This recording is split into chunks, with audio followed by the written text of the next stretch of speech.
Hello everyone, Jurassic Man here, and today we're going to be taking a look at the infamous Destroy and Devour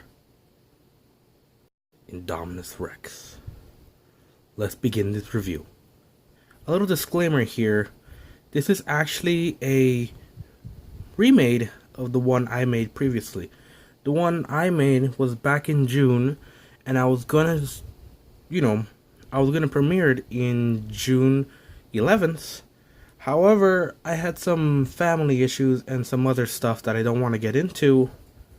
But in the end, I didn't have time to upload the review. So I was going to upload it another time during the premiere of the Jurassic World ride. That didn't go well as well. Issues and problems and such. So I had all these different times I wanted to do it. I had them edited and so on and so on. But I never had a chance to actually, review it. So I said, screw it, I'm making a new one. And so this is a new one. As late of September as it is, it's probably not going to come out in September, but yeah, here it is. The Destroy and Devour Indominus Rex. Very soon to the release date of the Brachiosaurus. So yeah, there's my disclaimer. So, with enough time of me spending to literally love this figure, I can safely say this is one of my favorite figures so far in this line. And if nothing tops it over, I don't know what is. So, let's get right into it. The Indominus Rex is infamously famous in the Jurassic community. Some like it, some don't. Others are in a mix between. I love the Indominus Rex. When I first saw it in theaters, it was awesome.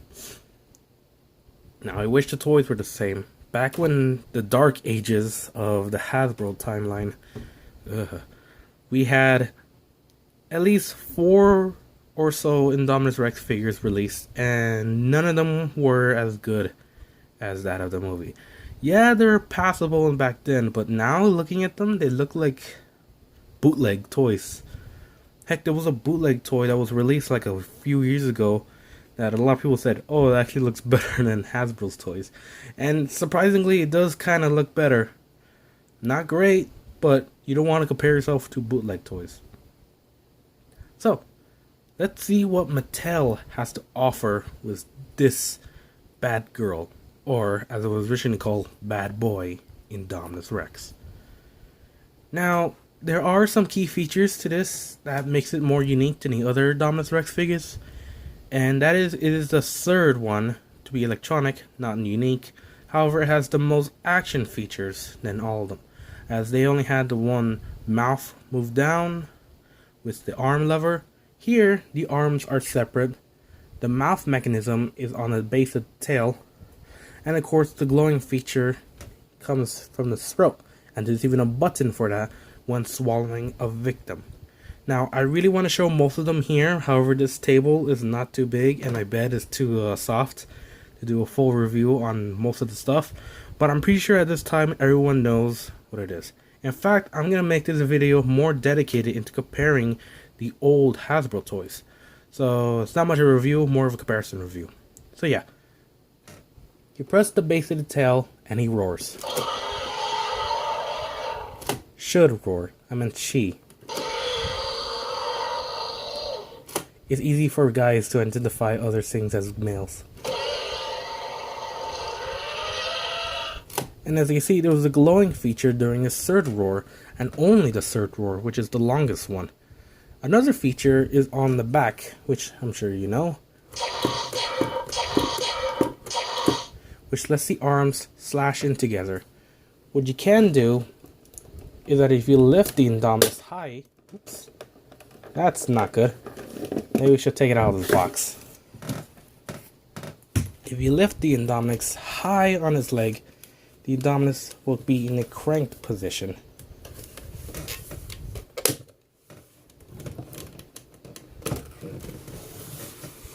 However, if you lower the Indominus all the way down, its neck moves down. And you can open her mouth and chomp on an unsuspecting toy and swallow them whole. Let's get a comparison with that. With a very famous but overdone character in the Jurassic World franchise, Owen. Now first, what you want to do is align the Indominus correctly into him. Right? And then you open the back button. And you slam down. And then you rear her head up and swallow the whole.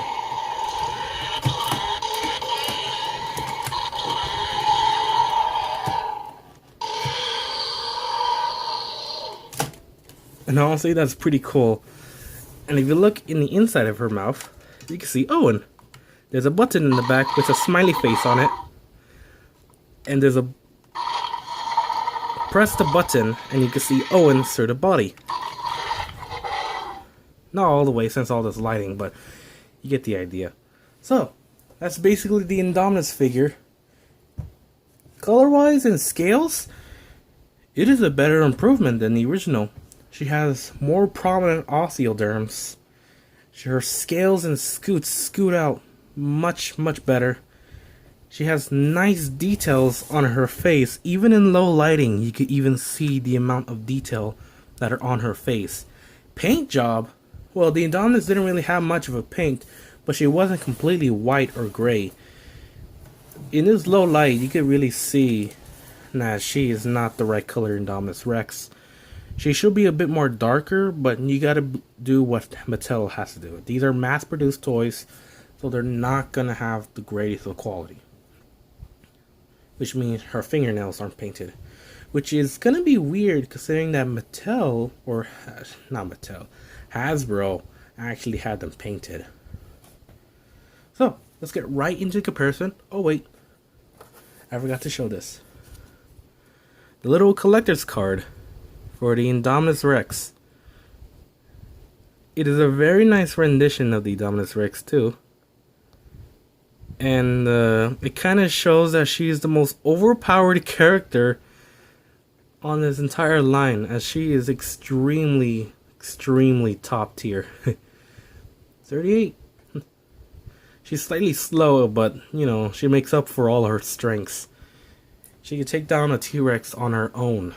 Maybe let alone two if it wasn't for a little distracting blue character.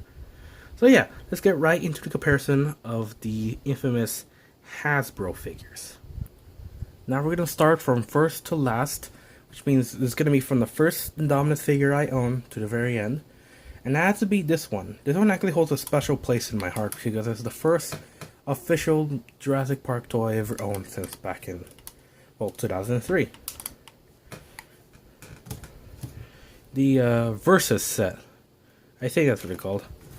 The Indominus Rex here looks more like its prototype, the Diabolus Rex or something like that.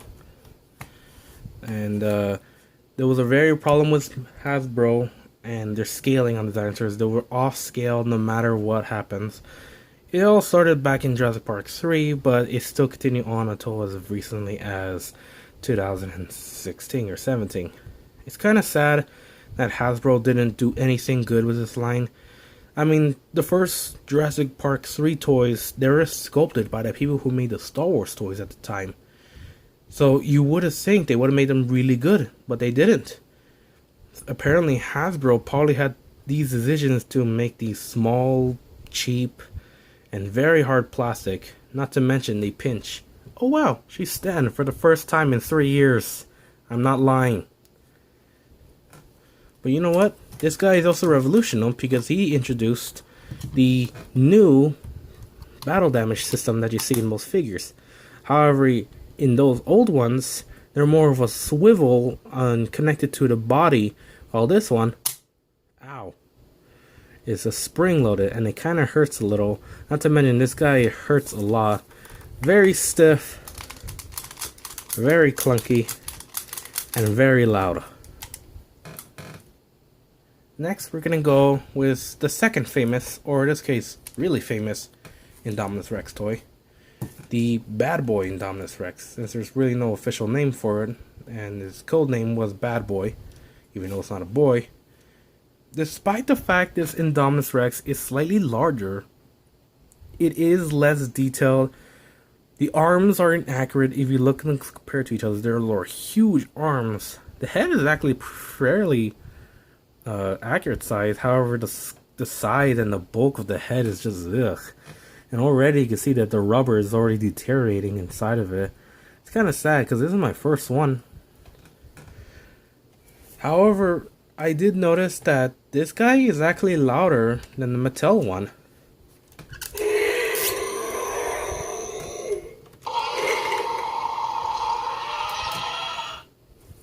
Surprisingly, it's very louder.